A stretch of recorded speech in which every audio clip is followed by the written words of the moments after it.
Ako si Diyos. Tapulan, pero naay pangandoy. Hapit na mo tulo ka buwan ng atong baboy ug hapit na sa di mga anak. Sakto kayo panganak ani adto na po ni sa December. Og sigurado gyud ko nga mamahal ang baboy anak kay tungod sa mga okasyon nga umaabot. Pohon kung taga mga itagrasya sa Ginoo og daghan gyapon ang anak ani ato ang anay ato nang ihurot og baligya kay sakto na sa di atong ibili nga mga nayon diri nga 5 ka buok.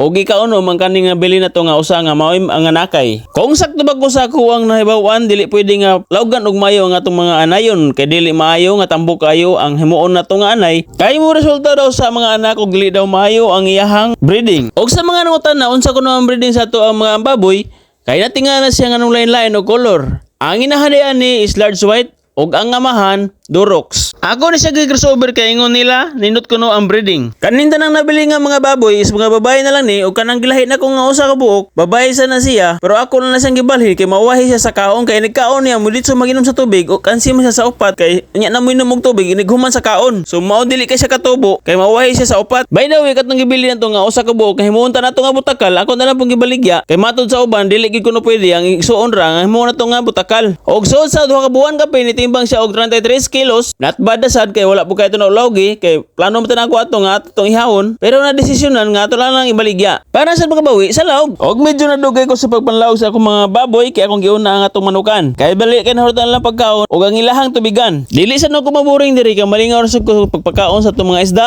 sa atong mga baboy ug sa mga manok. Og pun-pun itugot man gani nga makapuno ta og laing nga negosyo. Ato dayon nang i-grab basta maayo lang. Og naa to ni PM nako kay iya ko nung palitong kani atong mga baboy nga color brown kay giganahan siya. Pero wala ko mosugot kay mas giganahan pud ko. Og puhon-puhon ko mga anak na sila tanan tiba-tiba na sad ta. Pero dili na to na ipundo ang atong ginansya kay pato na sa nang i-invest og lain na pud nga atong ipamaligya. Kay nito gid ko sa gingon nila nga dili sa ta magunahuna og tigom, dapat expand lang gyud ang atong pagnegosyo og dili na lang nato mabantayan nga bisag wala ta nang tigom, naagyapon tay pundo nga kwarta. Okay ba ko kakita tanan gusto nga moasinso, mao nga iyahin lang gid og diskarte. Basin mapilian sa kuan diploma ba o diskarte. Pero para nako mas maayo nga naa ka ng duha. Pero kung wala gani kay diploma, asan na gyud magamit ang imong diskarte? Kay dili babag ang imong kapobrehon sa imong mga ambisyon. Kay dili sa tanang panahon naa ka sa ubos. Apilan na nato pagampo og pagogi, malay nato basin pohon mo pabura ang panahon. Basta dili lang ka magpakawala sa paglaom. Mao nga sabtang bata pa ka lihukan na ang imong mga ambisyon or mga pangandoy sa kinabuhi. Og gani na itong mga baboy mao nga ako naninggiligo kay niabot na siya og 3 ka buwan. Og sa mga nisalig nako og nangutana unsaon pagbuhi og sa mga pamaagi sa pagbuhi sa ilang mga hayupan. Salamat kayo sa inyong pagsalig bisag dili ko eksperto pero nisalig yapon mo nako. Og kalayan sa Ginoo sakto ra pud ang ako mga gihatag nila kay nakita pud nila ang ilang progreso sa ilang pagpamuhi. Kaya nga akong gi-share ang ako ra sang nahibawan og ang maayo ra pud nga resulta. Og dako pud akong pasalamat kay ubay-ubay sa nisalig og na-inspired sa ako ang mga video.